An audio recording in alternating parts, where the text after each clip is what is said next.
तारीख 17 सितंबर, वक्त सुबह के 5 बजे। बेंगलुरु का येलहंका रेलवे फैक्ट्री का एक वीरान कोना, जहां इंसान की परछाई और अंधेरे में कोई फर्क नहीं होता। सूरज की पहली किरण फूटने वाली थी और अंधेरा धीरे धीरे दम तोड़ रहा था। पुष्पा पुष्पा पुष्पा पुष्पा पुष्पा पुष्पा पुष्पा पुष्पा।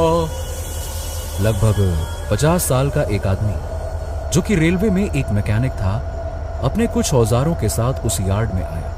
उसे एक पुरानी और जंग खाई हुई बोगी की मरम्मत करनी थी। वो बोगी के पिछले हिस्से पर टॉर्च की रोशनी मारता है। हाँ, बस ये आखिरी बोगी बची है। इसे ठीक करके सीधा 2 दिन की छुट्टी लूंगा। इस बार बीवी बच्चों के साथ कोयम्बटूर में खूब मजे करूंगा। अरे कितने दिनों से उनको घुमाया नहीं है। चलो देखें क्या है अपने पास। वो आदमी झोले से औजार निकाल बोगी की मरम्मत करने में जुट गया। हथौड़े की एक एक चोट उस वीराने में देर तक गूंजती रही, जैसे रात चीख चीख कर किसी का पता पूछ रही हो। ये सब कुछ देर तक चलता रहा कि तभी अचानक से उसके ठीक पीछे वाली बोगी अचानक से अपने आप हिल उठी। वो आदमी एकदम से चौंक उठा। हाँ हाँ, किसी ने इंजन तो स्टार्ट नहीं कर दिया। अरे पर इस वक्त यहां तो किसी की ड्यूटी भी नहीं थी। वो देखता हूं। उस शख्स ने झांक कर इधर उधर देखा। दूर दूर तक किसी का कोई नामो निशान नहीं था। एक पल के लिए उसे कुछ समझ नहीं आया कि आखिरकार ये अभी अभी हुआ क्या था। कुछ सेकंड्स आसपास देखकर वो वापस से अपने काम में जुट गया। लेकिन तभी अचानक से उस आदमी के ठीक पीछे वाली बोगी में एक बार फिर से हरकत हुई और उसे कुछ समझ नहीं आया कि आखिरकार ये सब हुआ क्या अचानक से। कौन है? कौन है? कौन उधर? कौन है? ये क्या चक्कर है? इंजन के अंदर तो कोई है भी नहीं। अरे तूफान भी आ जाए तो भी ट्रेन इतनी आसानी से हिल नहीं सकती। फिर आखिरकार ये इतनी ताकत है किसमें जो पूरी की पूरी बोगी को हिला दे? उस आदमी को वाकई में कुछ समझ नहीं आ रहा था। वो अपनी ही सोच में डूबा हुआ था। अचानक से ट्रेन के इंजन की हॉर्न की आवाज चीख उठी। वो शख्स एक बार फिर से चौंक गया। ट्रेन के पहिए अचानक से आगे बढ़े और इससे पहले कि वो कुछ कर पाता, उसके ठीक पीछे वाली बोगी उसकी ओर तेजी से बढ़ती गई और उस आदमी के संभलने से पहले जैसे एक जोर से टक्कर मारी। ट्रेन की उन 2 बोगीज के बीच वो आदमी दब गया। खून के फव्वारों से जमीन सुर्ख लाल हो गई। उसे एक ऐसी दर्दनाक मौत मिली कि वो बेचारा ठीक से चीख भी ना सका। सूरज की रोशनी में खून से सनी बोगी चमचमा रही थी। 17 अक्टूबर रात के 3 बज रहे थे। बेंगलुरु के आसपास कहीं कर्नाटक एक्सप्रेस पटरी पर तेज रफ्तार से दौड़े जा रही थी। कर्नाटक एक्सप्रेस के 3rd AC कोच में बेहद हल्की रोशनी फैली हुई थी। ज्यादातर पैसेंजर सफेद चादर ओढ़कर वैसे तो सो रहे थे। बोगी के अंदर फैली हल्की हल्की रोशनी में रात थोड़ी सहमी हुई सी लग रही थी, जैसे उसे मालूम हो कि आज रात कुछ होने वाला है। उस कोच के बर्थ नंबर 44 पर रंगीन और चमचमाती साड़ी में एक औरत बैठी थी। उसने साड़ी के पल्लू से अपना मुंह ढक रखा था। उस औरत के हाथों में सोने के कंगन चमक रहे थे। उसके गले में चांदी की एक मोटी चेन लटक रही थी और देखने में ऐसा लग रहा था कि मानो वो कोई नई नवेली दुल्हन हो। अचानक से एक जोर के झटके के साथ कर्नाटक एक्सप्रेस रुक जाती। ट्रेन किसी छोटे से स्टेशन पर रुकी जहां सिवाय एक नौजवान के और कोई भी नहीं था। उस नौजवान का नाम सनी है, जिसकी उम्र कुछ 28 बरस की होगी। उसने झट से एसी कोच के बाहर दरवाजे पर चिपके रिजर्वेशन चार्ट पर नजर फेरी। 41, 42 तुलसीराम से, 44 Aradhya Chaudhary and yes birth number 45 Sunny Srivastava and that's मी।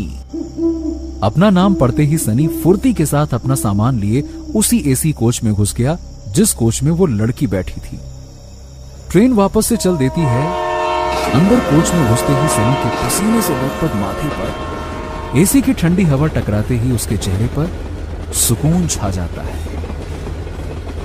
हाँ, ओह चलो, इस गर्मी से कुछ तो राहत मिली।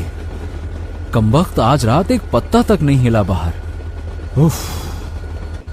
सनी की नजरें अपने बर्थ को ढूंढने लगती हैं। बर्थ नंबर 45, बर्थ नंबर 45, ये रहा। सनी को अपना बर्थ मिल गया, जो कि साइड अपर बर्थ थी। नीचे की बर्थ नंबर 44 पर वो औरत बैठी थी। सनी को अपना सामान बर्थ के नीचे रखना था। वो उस औरत से बेहद शालीनता के साथ कहता है, एक्सक्यूज मी मैडम, वो ऊपर वाली बर्थ मेरी है। आप जरा 1 मिनट के लिए पैर हटा लेती तो मैं अपना लगेज नीचे डाल देता। वो औरत खामोश रहती है। क्या नाम था? हाँ, आराध्या। एक्सक्यूज मी आराध्या जी, आप जरा अपना पैर हटा लेंगी प्लीज। उस औरत के शरीर में थोड़ी हरकत होती है। उसके हिलने से उसके चेहरे से साड़ी का पल्लू सरक कर उसकी गोद में गिर पड़ता है। सनी एक पल के लिए उसे देखकर चौंक जाता है। उसने इतनी सुंदर और मासूम औरत अपनी जिंदगी में आज तक नहीं देखी थी। आराध्या नाम की उस औरत की उम्र मुश्किल से 25 से 26 साल की थी। आराध्या की बड़ी बड़ी आंखें उसकी मासूमियत के साथ सनी को कुछ देर देखती रही। सनी थोड़ी देर के लिए ये भूल गया था कि वो इस वक्त एक ट्रेन में है और अभी अभी वो उस औरत से कुछ कह रहा था। कुछ सेकंड्स के बाद सनी अपने आप को संभालते हुए अपनी बात वापस से दोहराने की कोशिश करता है। जी सॉरी, मैंने आपको डिस्टर्ब किया। वो क्या है कि ऊपर वाली बर्थ मेरी है तो मुझे अपना सामान। सनी के कुछ कहने से पहले ही आराध्या ने अपने पैर बर्थ पर रख लिए। उसने अपना सामान बर्थ के नीचे रख दिया। वैसे तो काफी रात हो चुकी थी और बाकी के लोग सो रहे थे, पर सनी को नींद नहीं आ रही थी तो उसने सोचा कि क्यों ना थोड़ी देर नीचे ही बैठा जाए। उसने आराध्या की ओर देखा जो कि खिड़की के बाहर टकटकी लगाए न जाने क्या देख रही थी। सनी ने उससे झिझकते हुए कहा, माफ कीजिएगा आराध्या जी, दरअसल मुझे नींद नहीं आ रही है। अगर आपको कोई तकलीफ ना हो तो थोड़ी देर यहां नीचे बैठ जाऊं। आराध्या चुपचाप बाहर देखती रही। सनी को समझ नहीं आया कि वो उससे और क्या कहे। आराध्या की खामोशी को इजाजत मानते हुए वो उस बर्थ पर आराम से बैठ गया। बीच बीच में खिड़की से अंदर आती रोशनी में आराध्या का सफेद चेहरा चमक उठता। कुछ देर के बाद उस कोच में टीसी आया। वो सबसे एक एक करके टिकट मांग रहा था। वो सनी के पास भी पहुंचा।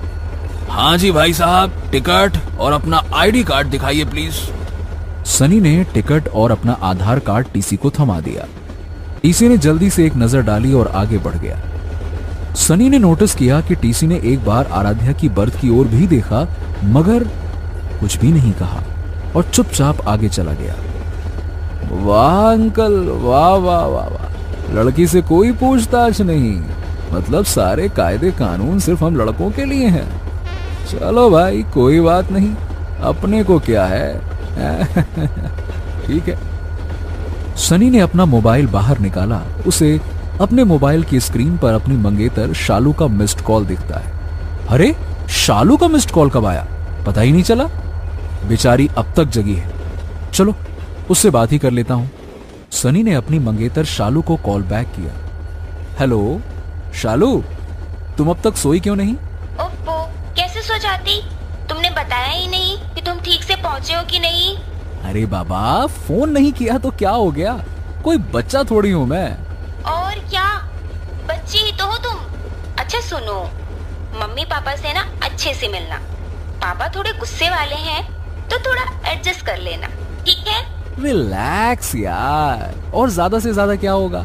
अगर तुम्हारे पेरेंट्स नहीं भी माने तो भाग के शादी कर लेंगे, सिंपल ना, भाग के शादी कर लेंगे। सनी के मुंह से ये बात सुनते ही आराध्या की बड़ी बड़ी आंखें मानो और बड़ी हो गई हों। वो सनी की ओर मुंह करके उसकी बातें ध्यान से सुनने लगी। पता नहीं शालू, आज ना मैं इमेजिन करने की कोशिश कर रहा था कि शादी के जोड़े में तुम कैसी लगोगी।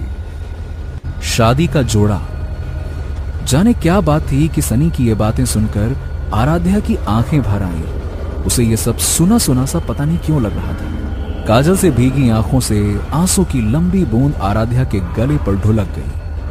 हालांकि उसके चेहरे पर कोई भाव नहीं थे, उसकी पलकें तक नहीं झपक रही थीं और सनी इन सबसे बेखबर शालू से बातें किए जा रहा था। हाँ सही है। खैर अच्छा सुनो, मैं बेंगलुरु पहुंच के फोन करूंगा, ठीक है ना? चलो चलो बस अब सो जाओ, वरना सुबह तुम्हें फिर से माइग्रेन हो जाएगा। चलो ओके, सो जाओ। ठीक है, तुम भी सो जाओ अब। रखती हूँ। Love you too, bye bye. Sunny ने फोन रख दिया और उसकी नजर आराध्या पर पड़ी, जो कि उसे लगातार घूर रही थी। काजल से घुलकर आंसू की एक लंबी बूंद उसके गले पर अभी भी चिपकी हुई थी। सनी ने मुस्कुराते हुए आराध्या से कहा, ओह माफ कीजिएगा अगर मेरी वजह से आपको परेशानी हुई हो। एक्चुअली क्या है ना कि असल में मेरी मंगेतर का फोन था। थोड़े टाइम के लिए भी कहीं चला जाता हूं ना तो बेचारी अपसेट हो जाती है। बाय द वे हम दोनों अगले ही महीने शादी करना चाहते हैं और मैं बेंगलुरु उसके पेरेंट्स के पास जा रहा हूं उसका हाथ मांगने। आई होप कि सब कुछ ठीक रहेगा। आराध्या चुपचाप टकटकी लगाकर बिना पलक झपकाए उसे देखती रही। एक पल के लिए सनी को लगा कि कहीं वो गूंगी तो नहीं, पर फिर सनी ने उससे बात करने की आखिरी कोशिश की। Just wish me luck. वैसे आप भी बेंगलुरु जा रही हैं? इससे पहले कि सनी कुछ और पूछ पाता, अचानक से ट्रेन एक सुरंग में घुस गई और ठीक उसी वक्त पूरी बोगी में फैली धीमी रोशनी फड़फड़ाकर बुझ गई। अंदर घुप अंधेरा छा गया। सुरंग छोटी थी, इसीलिए कुछ ही सेकंड्स के बाद में सुरंग के पार होते ही बोगी में फिर से नीली रोशनी अपने आप फैल गई। सनी को कुछ समझ नहीं आया कि अचानक से ये रोशनी कहां चली गई थी। पर ये क्या, उन कुछ सेकंड्स के भीतर ही आराध्या अपने बर्थ से गायब थी। सनी ने अपने बर्थ से बैठे बैठे ही बोगी के दोनों ओर झांक कर देखा, आराध्या कहीं नहीं थी। रोशनी मुश्किल से 5 से 10 सेकंड्स के लिए ही गायब थी, पर सनी को उसका यूं अचानक से गायब होना थोड़ा अजीब लगा। कमाल है, अभी अभी तो यहीं मेरे पास ही बैठी थी, इतनी जल्दी कहां चली गई?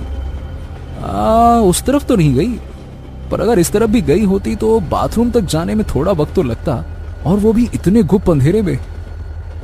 कुछ तो गड़बड़ है, मैं दरवाजे की तरफ जाकर देखता हूं। सनी उठा और दरवाजे की ओर जाने लगा। बाथरूम के पास पहुंचकर सनी एक बार फिर से हैरान हो गया। हद है, ऐसा कैसे हो सकता है? दोनों बाथरूम का दरवाजा भी बाहर से बंद है, फिर वो अचानक से कहां गायब हो गई? ट्रेन ने अचानक से ब्रेक लगाई। सनी थोड़ा सा लड़खड़ाया। ट्रेन धीरे धीरे एक छोटे से स्टेशन पर रुक गई। सनी ने ट्रेन का दरवाजा खोला और बाहर की ओर झांका।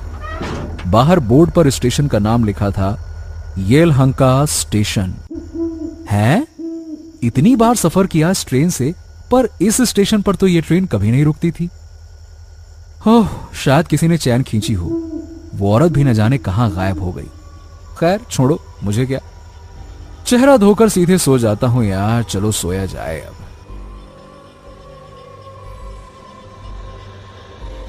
सनी ने बेसिन के ऊपर लगे आईने में अपना चेहरा देखा। उसने नल खोला और झुककर पानी के छींटे अपने चेहरे पर डालने लगा। जैसे ही सनी ने अपना चेहरा उठाया, उसे आईने में आराध्या का चेहरा नजर आया। सनी एकदम से घबरा गया क्योंकि उसके पीछे कोई भी नहीं था। फिर आईने में आराध्या का अक्स कैसे नजर आ सकता था?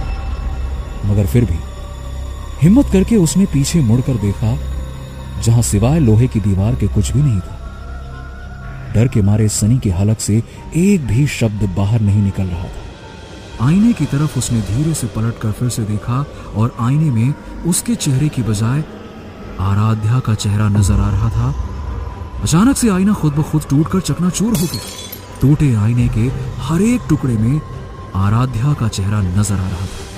सनी की आंखें जम गईं। उसकी नजर दरवाजे की ओर अपने आप मुड़ गई। सनी की आंखों से काले रंग की एक बूंद उसके गालों पर ढुलक गई, ठीक वैसे ही जैसे आराध्या की आंखों से काले रंग का आंसू निकला था।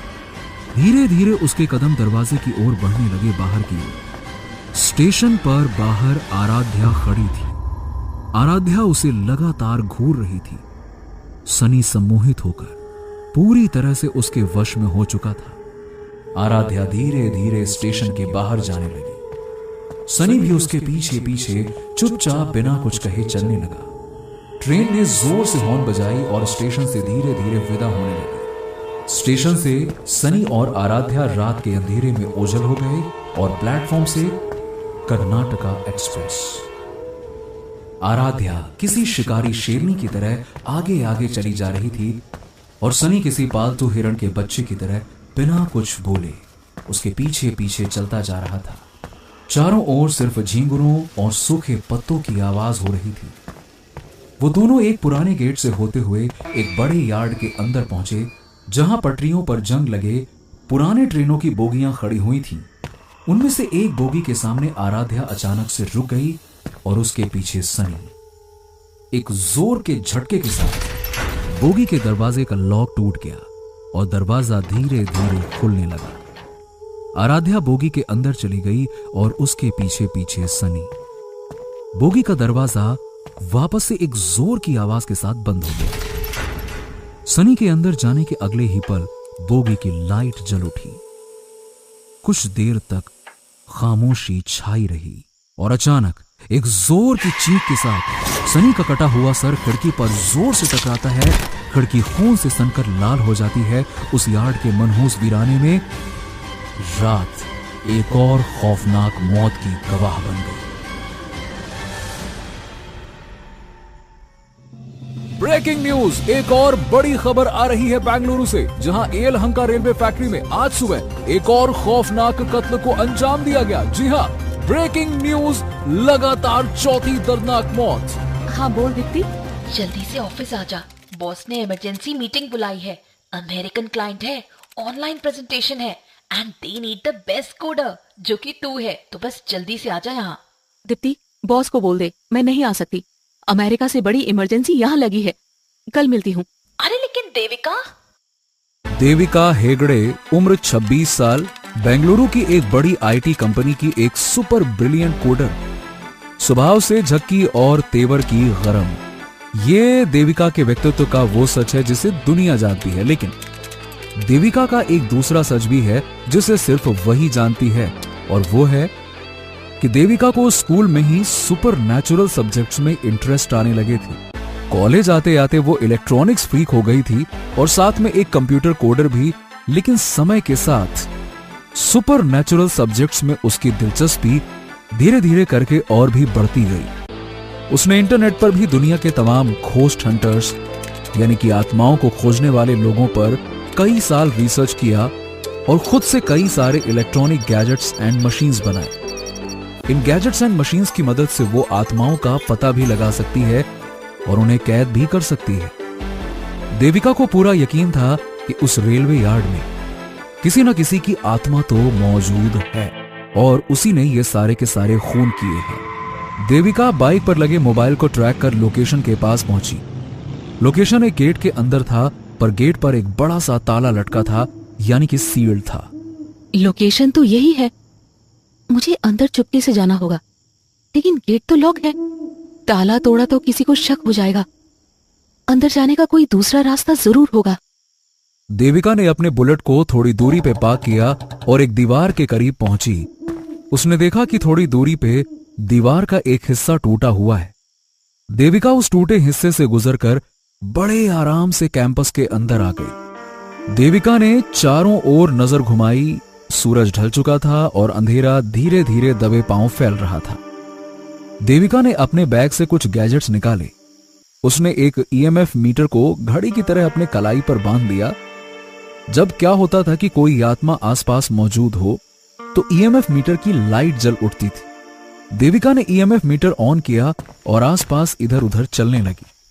अगर उस आत्मा ने वाकई में 4 खून किए हैं तो पीली की जगह लाल बत्ती जलनी चाहिए, और अगर लाल बत्ती जली तो इसका मतलब होगा कि मेरा सामना एक बहुत जिद्दी और गुस्सैल आत्मा से होने वाला है।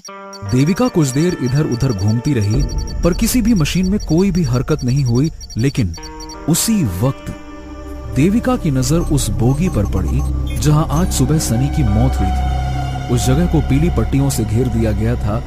देविका ने देखा कि इस वीराने में आसपास कोई नहीं है। देविका क्राइम सीन पर पहुंचती है। उसने अपने 2-3 मशीन्स और भी ऑन किए। 1 घंटे से ऊपर हो चुका है। किसी का कुछ पता नहीं। कहीं ऐसा तो नहीं कि सारे खून किसी आत्मा ने नहीं बल्कि किसी इंसान ने किए हो। पर मेरा दिल कह रहा है यहाँ कुछ तो है, थोड़ी देर और देखती हूँ। देविका ये सब कुछ सोच ही रही थी कि अचानक से ईएमएफ मीटर से बीप बीप की आवाज आने लगी। देविका ने तुरंत ईएमएफ मशीन पर लगे स्पेशल थर्मोमीटर को देखा। उस पर टेम्परेचर की डिग्री अपने आप ऊपर होने लगी, जिसका मतलब ये साफ था कि कोई ना कोई अदृश्य शक्ति आसपास ही है। देविका का अंदेशा बिल्कुल सही था। उसी वक्त ईएमएफ मीटर की सुई भी हिलने लगी और एकदम से लाल बत्ती जल उठी। देविका ने जैसे ही आत्मा को कैद करने की बात कही, उसकी मशीन अचानक से बंद हो गई। ये क्या, इसे क्या हो गया? इससे पहले कि देविका कुछ समझ पाती, अचानक से थर्मोमीटर का टेम्परेचर बेहिसाब बढ़ने लगा और उसमें आग लग गई और मशीन देविका के हाथ से नीचे गिर गई। देविका समझ चुकी थी कि आत्मा बेहद गुस्से में है और इसे काबू कर पाना आसान तो नहीं होगा। ये आत्मा बहुत गुस्से में लग रही है, मुझे इससे बात करनी पड़ेगी। देविका झट से अपने साइड बैग से एक दूसरी मशीन निकालती है। एक छोटे से रेडियो से दिखने वाले उस मशीन में देविका अलग अलग फ्रिक्वेंसी पर जाकर आत्मा से बात करने की कोशिश करती है। सुनो, अगर तुम मुझे सुन पा रहे हो तो मुझसे बात करो। मैं तुम्हें कोई नुकसान नहीं पहुंचाऊंगी, मैं वादा करती हूँ। मैं बस तुमसे बात करना चाहती हूँ। अचानक रेडियो से कुछ अजीब सी आवाजें आने लगी। देविका उस सिग्नल की दिशा में आगे बढ़ने लगी। जैसे जैसे वो आगे बढ़ रही थी, आवाज और धीरे धीरे करके साफ होती गई। तभी देविका के कानों में एक आवाज टकराई और वो आवाज किसी और की नहीं बल्कि आराध्या की थी। चली जा, चली जा। देविका ने गहरी सांस भरी। चली जाऊंगी, लेकिन उसके पहले तुम्हें मुझे ये बताना पड़ेगा कि तुम लोगों को मार क्यों रही हो और उन लोगों ने तुम्हारा बिगाड़ा क्या था।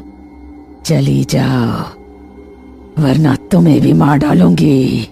आराध्या की रूह गुस्से में गुर्रा रही थी, पर देविका ने भी हिम्मत दिखाई। कहा ना चली जाऊंगी, लेकिन बस एक बार तुम्हें देखना चाहती हूँ। नाम क्या है तुम्हारा? देविका के ये पूछते ही आराध्या की आवाज अचानक से खामोश हो गई। कुछ सेकंड्स के बाद सामने पटरी पर खड़ी दूसरी बोगी का दरवाजा खुला और जोर की आवाज के साथ वो धीरे धीरे खुलता गया और बोगी के अंदर की सारी बत्तियां जल उठती हैं। ये आराध्या का देविका को इशारा था। वो उसे बोगी के अंदर बुला रही थी। देविका समझ गई। उसने अपना बैग उठाया और छोटे छोटे कदमों के साथ बोगी के अंदर आ गई। देविका के बोगी के अंदर आते ही दरवाजा जोर से बंद हो गया। देविका आराध्या का सामना करने को तैयार थी कि तभी अचानक से मशीन खुद से आवाज करने लगी। देविका समझ गई कि उसके पीछे कोई है। वो धीरे से पीछे की ओर मुड़ी। सामने आराध्या खड़ी थी। दोनों के बीच मुश्किल से 1 फीट का फासला था। देविका आराध्या को देख रही थी, जो कि बेहद मासूम और खूबसूरत थी। समझ नहीं आ रहा था देविका को कि आखिरकार वो लोगों को मार क्यों रही थी। देविका ने जैसे ही उससे बात करना चाहा, आराध्या जोर से चीखी और देविका को एकदम से धक्का दे दिया। देविका झटक कर दूर जा गिरी और उसके कंधे से उसका बैग भी जमीन पर गिर पड़ा। इससे पहले कि देविका अपने आप को संभाल पाती, आराध्या उस पर लगातार हमला करती रही। देविका ने चीख कर कहा, देखो, तुम्हें ये सब करने की जरूरत नहीं है। तुम मुझे मजबूर कर रही हो। मेरी बात मानो और शांत हो जाओ। मुझसे बात करो। आराध्या की रूह ने देविका की एक न सुनी और उसे इधर उधर पटकती रही। देविका के सर से खून बहने लगा। उसे बहुत जोरों का गुस्सा आया और गुस्से में वो तेजी से आराध्या की ओर बढ़ी, पर इससे पहले कि देविका कुछ कर पाती, आराध्या ने अपने हाथों से देविका की गर्दन को जोर से पकड़ लिया। देविका तड़प उठी। आराध्या की पकड़ धीरे धीरे और कसती जा रही। उसने देविका को एक हाथ से हवा में उठा लिया। देविका की सांसें जैसे टूटने से लगी। उसके माथे की नसें तन गई। देविका के पास अब कोई चारा नहीं बचा था। उसने साइड बैग में लगे मशीन के बटन को दबा दिया और बटन के दबाते ही एक बहुत पतली सी और तीखी सी आवाज बोगी में फैल गई। आराध्या की आत्मा कांप उठी। बोगी के सारे शीशे एक एक करके टूटने लगे। आराध्या की आत्मा तड़पते हुए चिल्लाते हुए बोली, बंद करो इसे। मैं और बर्दाश्त नहीं कर पाऊंगी। इसे बंद करो। मैं हाथ जोड़ती हूँ। तुम जो कहोगी मैं वैसा ही करूंगी। बंद करो इसे। ये सुनते ही देविका को आराध्या के ऊपर थोड़ा तरस आया और उसने वो मशीन बंद कर दिया। आराध्या की आत्मा ने समर्पण कर दिया और अगले ही पल देविका उसके चंगुल से आजाद हो गई। आराध्या की आंखों से काजल आंसू में घुलकर उसके गालों पर ढुलक गए। आराध्या अब बात करने को तैयार थी। मेरा नाम आराध्या चौधरी है। उस रात मैं बहुत खुश थी क्योंकि मेरी शादी होने वाली थी उससे, जिससे मैं पागलों की तरह प्यार करती थी। लेकिन हमारे घर वाले राजी नहीं थे। मैं घर से भाग के कोर्ट में शादी करने वाली थी। 17 जून की रात मैं कर्नाटका एक्सप्रेस से बेंगलोर जा रही थी, जहाँ पे मैं और अनिल शादी करने वाले थे। मैं खुश जरूर थी कि अगले दिन से मेरी जिंदगी बदलने वाली थी, पर मैं थोड़ी घबराई भी हुई थी क्योंकि मेरा भाई पुलिस में है और बहुत गुस्से वाला भी। मैं बहुत हिम्मत करके घर से भागी थी, बल्कि सच कहूं तो जिंदगी में पहली बार मैं ट्रेन से अकेले सफर कर रही थी। फिर किसी छोटे स्टेशन पर ट्रेन रुकी। 50 की उम्र का एक आदमी बैग लिए मेरी बोगी के अंदर आया। मेरे ठीक ऊपर की बर्थ उसकी थी। मैं मासूम थी। दुनियादारी की कोई समझ नहीं थी मुझ में। मुझे वो आदमी बेहद शरीफ लगा। वो मेरी तरफ देखकर मुस्कुराया। मैं भी उसे देखकर मुस्कुराती। उसकी उम्र मेरे पापा की जितनी होगी। थोड़ी देर में हम दोनों बात करने लगे। मैं उसे अंकल कह के बात करने लगी। पता नहीं क्यों मुझे उस आदमी पर भरोसा हो चला था।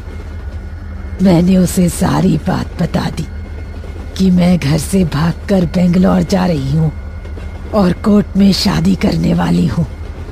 उस आदमी ने कहा कि वो वकील है और वो हम दोनों की मदद करेगा।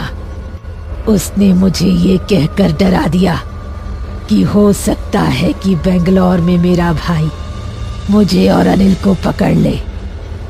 अगर मेरे भाई ने हम दोनों को पकड़ लिया तब वो हमारी मदद नहीं कर पाएगा। उसने अपनी जिंदगी में ऐसे कई सारे केस देखे हैं। मैं बहुत डर गई थी। फिर उसने कहा कि आके येलहंका स्टेशन के पास उसकी बेटी का ससुराल है।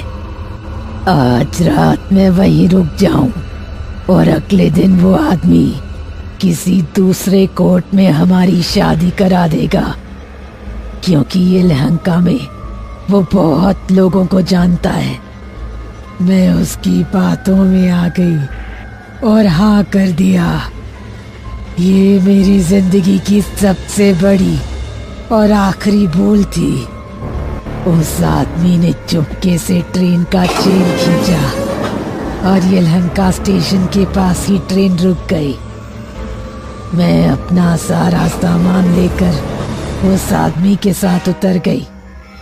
रात का वक्त था और चारों तरफ बड़ी हल्की रोशनी थी।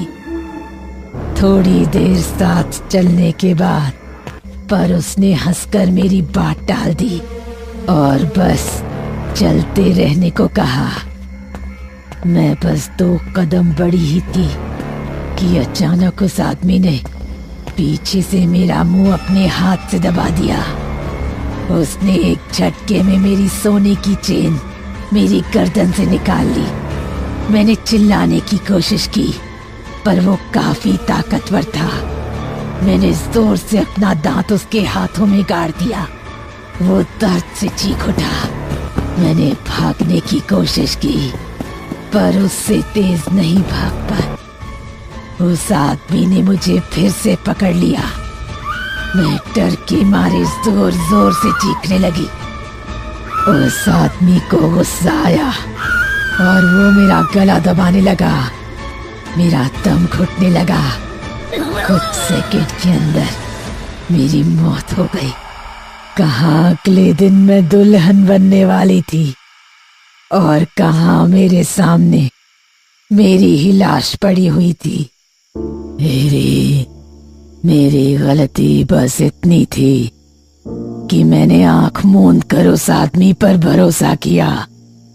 मुझे लगा कि उसने मुझसे प्यार से बात की है, इसलिए वो अच्छा ही होगा। नहीं, ऐसा नहीं होता है। जो जितना प्यार से बात करता है वो उतना ही खतरनाक होता है। ये सीख किसी दुनिया ने मुझे दी और इस सीख के बदले मुझे मिली मौत। मैंने फैसला लिया कि हर वो इंसान जो प्यार से बात करने का नाटक करता है उसे मारना होगा। आराध्या, तुम्हारी उम्र इतनी भी नहीं हुई थी कि दुनिया का सच समझ पाती। मुझे तुम्हारे लिए बहुत दुख है, लेकिन आराध्या, तुम्हारी ये सोच बिल्कुल गलत है। तुम तो लव मैरिज करने वाली थी ना। प्यार से तो सनी भी बात किया करता था ना। जब वो तुम्हारे सामने आएगा तो क्या उसे भी मार दोगी?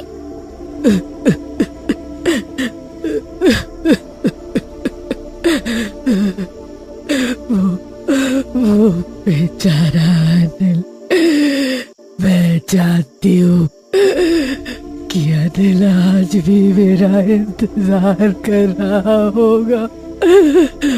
महीने की हर 17 तारीख को मैं इसी कर्नाटका एक्सप्रेस पर चढ़ती हूँ कि बेंगलोर पहुंचकर अनिल से मिलूंगी, पर ऐसा कभी नहीं हो सकेगा। काश मैं जानती हूँ कि अनिल आज भी मेरा इंतजार कर रहा होगा। महीने की हर 17 तारीख को मैं इसी कर्नाटका एक्सप्रेस पर चढ़ती हूँ कि बेंगलोर पहुंचकर अनिल से मिलूंगी, पर ऐसा कभी नहीं हो सकेगा। काश मैं उसे बोल पाती कि मेरा इंतजार ना करे।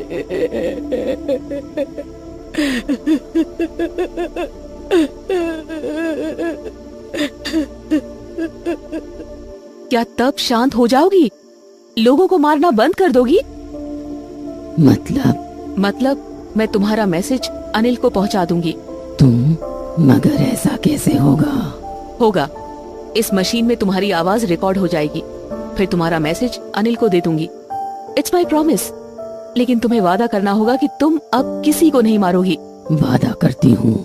अनिल, तुमसे जीते जी मोहब्बत की थी और मरने के बाद भी करती हूँ, लेकिन मैं हमेशा हमेशा के लिए जा चुकी हूँ।